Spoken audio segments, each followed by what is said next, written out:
வணக்கம், welcome to சுவை 6. இன்றைக்கி வெங்காய பக்கோடா பார்க்கலாங்க. வெங்காயம் 2 வெங்காயம் எடுத்துருக்குறோம்.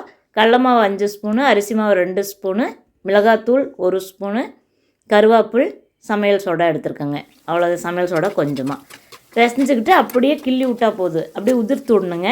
அப்படி போட்டு விட்டோம்னா போதும். வெந்ததுன்னா எடுத்துக்கலாம்.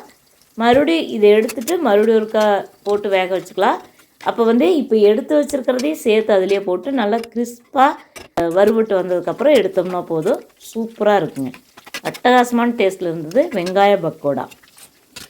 உங்களுக்கு இந்த வீடியோ பிடிச்சதுன்னா ஒரு லைக் பண்ணுங்கள். அதே மாதிரி இந்த இல்லத்தரசி கோலம் சேனல் பிடிச்சதுன்னா சப்ஸ்கிரைப் பண்ணி சப்போர்ட் பண்ணுங்கள். பாருங்கள், ஃபைனலாக இந்த மாதிரி வந்துச்சு. நல்ல கிறிஸ்பாக இருந்ததுங்க. அந்தளவுக்கு நம்ம வேக வச்சு எடுத்துக்கணும். ரொம்ப சூப்பராக இருந்தது டேஸ்ட்டில். இது இவ்வளோ பெருசாகவும் போடலாம், இந்த மாதிரி சிறுசாகவும் போடலாங்க. அப்பப்போ எங்கள் வீட்டில் மழை பெய்யும்போது இந்த ஸ்நாக்ஸ் இருக்கும்.